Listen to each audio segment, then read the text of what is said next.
É isso aí, pessoal, estamos ao vivo. Vamos falar bastante dessa vitória 2-1 de virada para cima do Godoy Cruz. Pessoal, deixa o like no vídeo aí. Quem tá feliz com essa vitória, quem também tá preocupado aí com o futebol do Galo, curte o vídeo, inscreva-se no canal. O like ajuda demais. E nós vamos falar também hoje aqui do personagem Renier, né? 7 minutos em campo e a assistência do Renier começa com o pé direito, com a camisa do Clube Atlético Mineiro. Mostrando a sua qualidade aí. E aí, Eduardo, 2-1. Então, cara, assim, foi um jogo sofrível, mas ganhamos. Estamos 2-1, uma vitória importante. Levar esse resultado para a Argentina é muito bom. Eles vão ter que abrir, eles vão ter que jogar, pelo menos. Eles vão ter que jogar, vão dar espaço. O Atlético vai acabar fazendo um gol lá. Aí eles vão ter que fazer 2, 3, aí vai complicar a vida deles. Então, o Atlético está vivo e foi uma vitória importante, perto do cenário que foi criado com ele saindo na frente, né, cara? Então, assim, do que podia ter acontecido, foi maravilhoso esse resultado 2-1. Então é isso, foi uma luta, uma batalha, um jogo ruim, um jogo fraco, um jogo brigado, uma luta, uma guerra, esses jogos contra times argentinos, mas o mais importante, vencemos 2-1, foi maravilhoso levar essa vantagem para a Argentina. Público, 23.247 torcedores, renda de R$1.600.000. Felizmente, né, nem 25 mil torcedores em um jogo aí de Copa, né? Aí são vários fatores, aí a questão de precificação, de torcedor não estar confiante no time, sei lá. O torcedor está bem desanimado e hoje era um dia bom para ir, mas o torcedor não compareceu. O horário ruim também, mas não dá. Era jogo para ter pelo menos 35, 40 mil, né? Infelizmente não aconteceu. O Taon fez uma primeira oferta já recusada pelo Galo de 3,5 milhões de dólares. O Atlético, vale a lembrança, havia gastado 5 milhões de euros para contratá-lo do Olympiacos da Grécia. Não há a menor chance de você vender por menos do que você comprou, jogador que é importante. E o Cuca tem dado sinais de que não quer de jeito nenhum perder o Scarpa, tá? O Al Taon já promete subir essa oferta para 5 milhões de dólares fixos, mais 1 milhão de dólares em bônus. Duvido que também por essas cifras acabe saindo um negócio. Vai haver a necessidade de uma proposta muito maior. Atualização a respeito de Matheus Mendes, galera. A respeito dessa possibilidade de saída, se o Matheus Mendes sair, o América só tem a opção de pagar o mesmo valor e ter a preferência na compra. Nada além disso. Então, qualquer proposta que chegar para o Matheus Mendes, o América só tem o direito de cobrir a proposta e igualar. Apenas isso, mais nada. Beleza? Atualização que eu tenho, até sexta-feira, até domingo, se o Atlético liberar, lembrando que está faltando a autorização do Galo, se o Galo liberar, o Matheus Mendes vai viajar no domingo, tá? No domingo desta semana, mas isso só se o Galo entrar em acordo com a Alverca de Portugal. Até o momento, o clube de Portugal que está interessado, está fazendo a proposta para o Galo para levar o Matheus Mendes é a Alverca de Portugal. Lembrando, é o clube que o Vinícius Júnior comprou, está fazendo a SAF lá, Vinícius Júnior, atleta aí, Real Madrid, seleção brasileira. Então é isso aí, se acertar com o Galo, o Alverca de Portugal, Matheus Mendes pode se transferir até no domingo, viajar para Portugal e acertar tudo. Mas lembrando, precisa ainda do ok, do aceite, da condição de acertar toda a negociação com o Galo. Ainda não está fechado. A negociação está avançando. E avançando no domingo, ele viajaria, beleza? Boa noite. Eu acho que nós demoramos a entender o jogo, entender o adversário e entender a arbitragem. E os times argentinos, não todos, mas alguns, é o estilo de jogo deles, sabe? Não são maldosos, eles são leais, mas eles vão com tudo que tem em cada dividida. E nós demoramos a entender isso, né? Então, no primeiro tempo eles foram mais competitivos do que nós. Ganharam as divididas, amarraram bastante o jogo e ainda, para piorar, saíram na frente. Então, quando você tem um empate num jogo assim, já é difícil jogar. Com o resultado adverso, é muito mais difícil, né? Eu acho que a gente estava sem criação no primeiro tempo, e aí pusemos as peças para fazer essa criação. Eu acho que fomos felizes, criamos mais, encurralamos mais o adversário atrás, fizemos o gol de empate, né? Fizemos as mexidas todas cabíveis e mais ousadas possível, né? Quando a gente tira um lateral para pôr um ponto esquerda, quando a gente tira um zagueiro para pôr um meio armador. Você está expondo o time, mas você está mostrando para o jogador que você quer ganhar. E esse espírito eu acho que foi fundamental, passou para a arquibancada e nós fizemos essa virada, que nos dá uma pequena vantagem para o jogo de volta, mas em comparação ao que estava o jogo, é uma vantagem, né? E nós estávamos em desvantagem para jogar o jogo de quinta. Agora é jogo desgastante demais.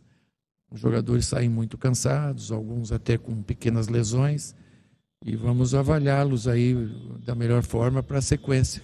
Concordo com você que o time em algum momento apresenta um sinal de cansaço, porque é natural. A gente está decidindo aí, tem um mês, 10 jogos aí, todo jogo é decisão. E a gente tem que se adaptar o quanto antes a tudo isso, né, sem perder jogador lesionado. Cuca, boa noite.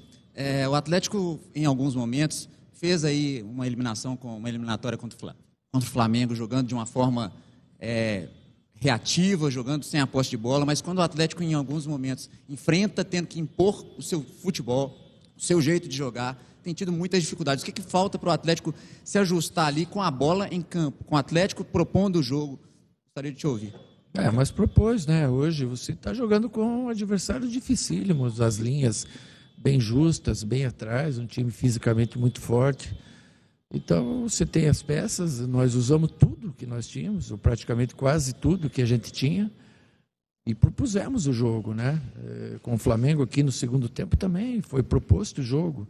Cada jogo é uma estratégia. E a gente tem que entender que esse Godoy Cruz, eles tomaram 2 ou 3 gols no campeonato. Eles fazem poucos gols, mas tomam menos ainda. Porque é uma equipe que marca muito forte. É uma equipe que eu acho que não tinha perdido ainda nessa competição. Então são todos fatores aí que fazem enaltecer a nossa vitória, por mais difícil que ela tenha sido. Ô Cuca, boa noite, Igor Assunção da 98 FM. Eu queria que você falasse sobre 2 situações. A primeira é a entrada do Renier, né, em 5 minutos praticamente, achou uma assistência maravilhosa para o Hulk, deu uma dinâmica muito boa ali no meio campo, distribuindo bola, brigando muito, utilizando também a força física. E a segunda, em relação à arbitragem de hoje. O pessoal saiu meio revoltado com a arbitragem, colocar um árbitro venezuelano, onde o futebol não é lá a maior força, está longe de ser até a 5ª força do esporte. E para um jogo Brasil e Argentina, não é um tanto quanto complicado?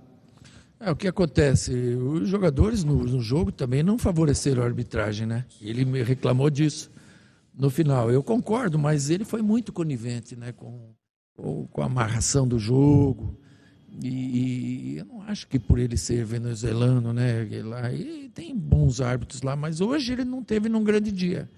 Ele já apitou outros jogos nossos, lá em Bucaramanga foi ele que apitou e deixou o jogo correr, foi uma correria monstra, mas hoje não.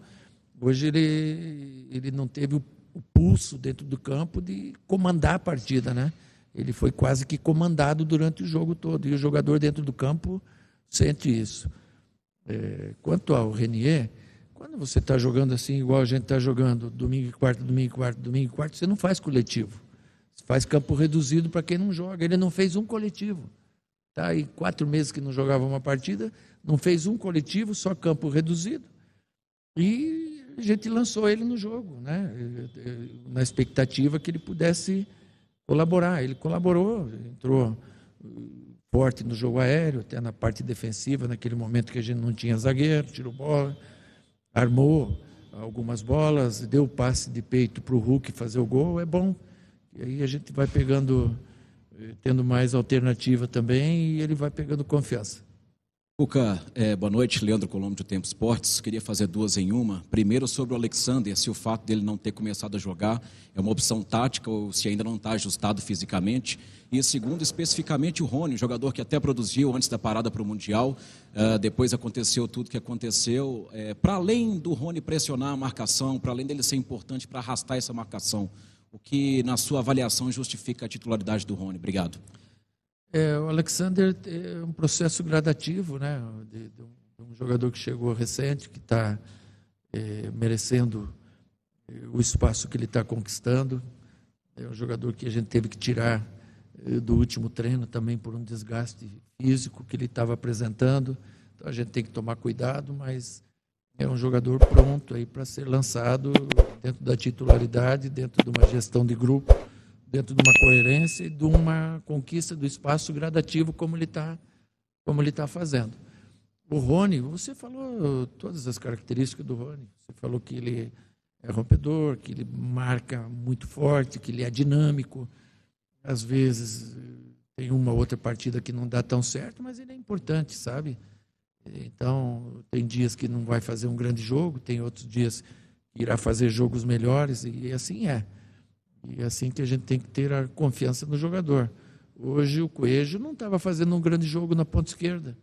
Ele estava fazendo o que o lateral queria.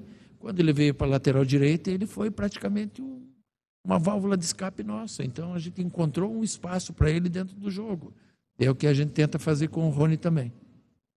Cuca, boa noite. Thiago, do canal Thiago de Araújo. Num recorte recente dos Jogos do Galo, a gente tem reparado que a escalação do time ideal tem sido feita sistematicamente, hoje foi feita, né? E não teve tanta inspiração no primeiro tempo. E as substituições têm acontecido também de uma forma mais recorrente. Eu consegui acertar 5 substituições e eu queria saber de você Acertou todas? Acertei todas. Vem trabalhar lá amanhã comigo, então, Isso aí. auxiliar. Se a gente parar para pensar nesses jogadores que estão entrando, na cabeça do Cuca já existe a possibilidade de um deles ser encaixado nesse time sido titular aí nesses últimos jogos? Obrigado. Sim, mas você não consegue ter um time titular, não dá. Porque o desgaste ele é tão grande de um jogo para o outro que você tem que ter 16, 17 jogadores titulares e ir usando eles conforme as necessidades para não estourar todo mundo. Então, às vezes o jogador ele está cansado, como diz o Mourinho, o jogador tem que jogar fresco, né? E às vezes não está ele com a condição ideal de jogo. E às vezes acontece isso e a gente tem que entender. No outro dia o jogador vai ter um rendimento melhor, né? Se ele está fisicamente bem, automaticamente ele vai ter mais força do que ele cansado, né? E cabe a nós aí entender cada jogo, cada história e escolher as melhores peças, as que estiverem mais descansadas também, oportunizando a todo o elenco jogar, né? Porque não tem outro remédio. Vai jogar domingo com o Grêmio, daqui 72 horas. Vai decidir lá com o Godoy, imagina, no campo menor aquele deles. Esse é o nome? Hein? Feliciano Gambassi. Depois de lá, de quinta, você joga com o São Paulo no domingo, aí você vem para o primeiro mata-mata com o Cruzeiro. Então, são todos jogos difíceis, decisões. E a gente está decidindo desde o Mineiro, que a gente voltou dos Estados Unidos, não podia perder, e a gente está decidindo. O emocional também tem uma hora que pesa. E a gente está passando de fases, às vezes não joga assim, o melhor futebol, e os motivos são diversos, mas é importante que a gente está passando de fase e tem evoluído muito como time, e a gente tem feito a gestão de grupo da melhor forma. Boa noite, Cuca. Gabriel Pedroni, do canal Bica Galo. Cuca, eu queria que você explicasse a sua leitura de jogo para poder ter tirado o Scarpa no primeiro tempo e colocado o Igor Gomes. Qual que é essa grande diferença entre os dois atletas? E, mais uma vez, o Igor Gomes entrando muito bem na partida. Hoje, o que acontece? Quando você está num jogo desse perfil e você tem um volante, que era o Alan Franco, e com 2 apoiadores, que eram o Scarpa e o Menino, você tem uma trinca de atacantes como a gente tinha, o Hulk na direita, o Rony e o Coelho, esses 2 meias eles têm que apoiar, servir ao ataque, entrar na área, nos cruzamentos, e a gente estava baixando muito com eles dois, o Menino e o Scarpa. E se eles baixam muito, eles vão servir quem? Se eles têm que estar ali na frente. Então foi essa a leitura que eu tive, e por isso entraram 2 meninos para fazer aquele trabalho, e fizeram. E eu acho que a partir dali a gente ocupou melhor os espaços do campo. Biel também teve a colaboração dele, principalmente no gol, numa arrancada, no cruzamento. Um jogo muito marcado, muito pegado, muito difícil de ser jogado. E a leitura foi essa. E depois a vinda do Coelho para a direita, porque ele já fez isso outras vezes comigo lá no Atlético Paranaense e fez bem. Teve um dia, um tempo atrás, aí que eu pus ele assim, e daí muita gente falou que o time bagunçou, né?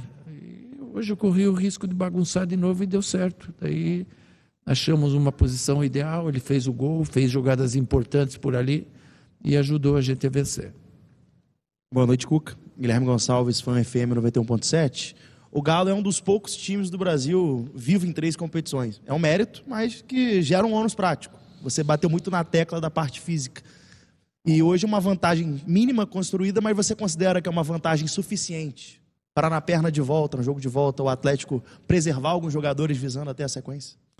Eu acho que nós, o Fluminense, Botafogo, os 3, estamos em 3 competições. Vê quem ganhou fácil hoje. É 1-0 da LDU, Botafogo, é daqui 2-1, é pau a pau os jogos. Esses jogos é um país contra outro, não é um time contra outro. Envolve muita coisa. O Godoy Cruz não teve rodada no fim de semana lá para poder chegar descansado aqui. Eles têm essa condição, sei lá por quê, mas tem essa condição. A gente não. A gente tem que remar no brasileiro para não acontecer o que aconteceu ano passado. Então é uma responsabilidade muito grande e a gente tem perdido pouquíssimos jogadores com lesão muscular, que é o que nos preocupa, né? Hoje o Lianco sentiu um pouco a perna pesada, a gente já o tirou, para não correr um risco de perdê-lo por mais tempo. A gente faz as precauções necessárias aí para poder ter o elenco todo à mão. Cuca, boa noite. Max Lopes, do Bate-Fundo Esportivo. Após o Mundial de Clubes, você, em alguns momentos, alguns tropeços, você disse que ia reencontrar um caminho tático para a equipe, né? Remontar a equipe. E a espinha dorsal da sua equipe, desde que você retornou ao Galo, tem sido o Franco, o Scarpa e mais um, ali numa trinca de meio. Às vezes o Gabriel Menino, Vera, né? E acho que o melhor momento tático recente foi quando você fez aquela linha de 3. Em outros tempos também, em outros jogos, perdão, foi quando você fechou com 3 volantes, fazendo o seu tradicional, mas com 3 meias, para ter uma coisa que é tradição sua, é o perde-pressiona, recuperar a bola no campo de defesa. E com esses 4 jogadores, que quase sempre entram na frente, eu tenho sentido a equipe menos combativa, pelo menos recuperando menos, como aconteceu no Maracanã com o Coelho e tudo mais. Você está percebendo essa questão também, tem identificado isso, que talvez essas alternativas sejam mais interessantes para você ter esse pé de pressiona melhor? Então, é assim, eu tenho muitos anos de estrada, né? E às vezes você encontra a equipe sem querer. É um jogo que tem uma necessidade, você põe um jogador aqui ou ali, dá a liga e segue a liga. E quantos times do Brasil que está jogando assim porque deu liga? Não precisa ir longe para ver. E daí você encontra a equipe titular. Eu não tenho vergonha de te dizer, eu ainda não encontrei a equipe titular. Por isso eu tenho mexido no sistema diversas vezes. A cada jogo uma história, mas daqui a pouco encontra aquele grande jogo, aquela partida que encheu os olhos de todo mundo, aí você vai dar sequência. Depende deles. Cuca, João Vitor da JTV. Primeiro, parabéns pelo trabalho hoje no jogo. Obrigado. E assim, a virada foi muito importante. E eu queria saber como que você, junto com o grupo, vai dividir a atenção, né, com o jogo de volta e o primeiro jogo de ida com a Copa do Brasil contra o nosso rival. Obrigado. E junto disso ainda o Grêmio e o São Paulo, né? Então a gente reúne amanhã com o jogador, com fisiologia, preparação física, entender o melhor processo que a gente tem entre sexta e sábado para poder escalar uma equipe forte para jogar com o Grêmio, que o Grêmio não jogou essa semana. Também vem pressionado em busca de um resultado. E a gente tem que fazer o melhor, escolher o melhor time, contando com o apoio do torcedor, que sem ele as coisas ficam muito mais difíceis para nós. Agora, eu não saberia te dizer assim, a equipe que vai jogar domingo. A gente vai ter que analisar bem, discutir bem, inclusive com os próprios jogadores, para escolher o melhor caminho. Fim da entrevista coletiva. Obrigado, gente. Obrigado, boa noite. Vitória arrancada pelo Galo na reta final, Vinícius. E tem sido assim na Sul-Americana pro Atlético, né? O Galo na Sul-Americana não deslanchou, não fez um grande jogo ainda que tenha melhorado no segundo tempo hoje. Mas o primeiro tempo muito ruim. Eu acho que o diagnóstico do Panzi em relação à parte física tem tudo a ver, eu concordo, mas aí tem uma sensação também, Cirilo. E aí é uma sensação, porque é algo subjetivo, de que o Atlético não entra com a mesma mobilização, né? A mesma concentração, por exemplo, de um jogo contra o Flamengo na Copa do Brasil. Não entrou hoje com sangue nos olhos para encarar aqui o Godoy Cruz. Não era um jogo que você poderia dar esse luxo, porque é um jogo eliminatório. Por mais que o Godoy Cruz não seja um grande adversário, mas ele pode complicar o jogo, como quase complicou aqui pro Atlético. E aí o Cuca já faz as mexidas no segundo tempo. E, assim, a verdade é que o Atlético melhorou, só que, cara, que segundo tempo arrastado pela cera do Godoy Cruz. E a cera, no fim das contas, ela vale a pena porque o árbitro vai e dá 7 minutos de acréscimo. Ele não interrompeu a cera, ele foi permissivo com a cera no segundo tempo e deu apenas 7 minutos. Então, assim, para o Godoy Cruz, mesmo que tenha tomado a virada, ele levou vantagem em boa parte do jogo pela cera que ele fez. Mas o Atlético, no segundo tempo, o Coelho, que não foi bem na primeira etapa, na minha visão, ele foi o melhor lateral direito do Atlético dos últimos jogos. No jogo de hoje, foi melhor do que vinha sendo o Natanael. E o Saravia tem jogado muito pouco, né? Não dá nem pra gente avaliar tanto esse histórico recente do Saravia. E a entrada do Renier também, eu acho que vai agregar muito pro Hulk. Porque o Hulk tá mal, não vem fazendo grandes jogos, mesmo assim sendo decisivo em vários. Mas ele precisa de ter gente boa jogando perto dele. O Coelho muitas vezes joga distante do Hulk. O Rony é mais correria, mais transpiração do que qualidade técnica. E alguém precisa se aproximar do Hulk. E quando o Renier, com a qualidade dele, se aproximou, foi uma bela assistência, uma assistência de peito que deixou o Hulk na cara do gol e ele fez o gol da virada atleticana. É uma vantagem mínima, mas importante, principalmente pelo contexto do jogo. 1-0 para o Godoy Cruz, o Atlético tem que correr atrás, buscar a virada. Então, o Atlético vai com uma boa vantagem, só que não é aquela vantagem que eu falei aqui que poderia acontecer de 2, 3 gols, para você se dar o luxo de chegar lá na Argentina e às vezes até rodar o time, administrar. Se o Cuca tiver que rodar o time, ele vai ter que fazer isso contra o Grêmio, porque precisa de força máxima para confirmar essa classificação. O Atlético não vai ter vida fácil na Argentina. Lá vai ser um caldeirão, mas o Galo está acostumado com o caldeirão, né? Ano passado esteve no Monumental lotado com uma festa espetacular da torcida do River. Então tem casca, tem experiência, mas vai ter que jogar muita bola e não só 45 minutos. O Atlético precisa jogar bem 90 minutos. O Atlético, nos últimos jogos, e aí você pode empilhar partidas, né? Flamengo, Bucaramanga, Vasco, hoje contra o Godoy Cruz. Posso estar me esquecendo de outras, mas certamente elas existem.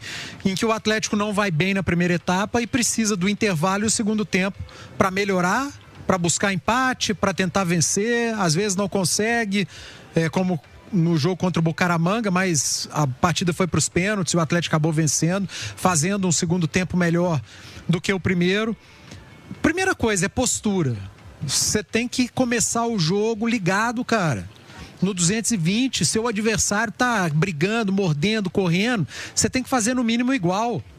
Hoje eu acho que faltou um pouquinho de postura sim do Atlético, apesar de eu acreditar que o time está cansado. Fala pessoal, beleza? Meus agradecimentos aí a todos os inscritos. Vocês são muito importantes para o canal. Para quem não é inscrito, seja muito bem-vindo. Já se inscreva no canal, ative as notificações, compartilhe o vídeo quem puder, ative o sininho de notificações, deixa aquele like esperto, ajuda demais o canal. Verifique se você é inscrito. Seja muito bem-vindo. Vou ficando por aqui, um forte abraço e até a próxima. Valeu!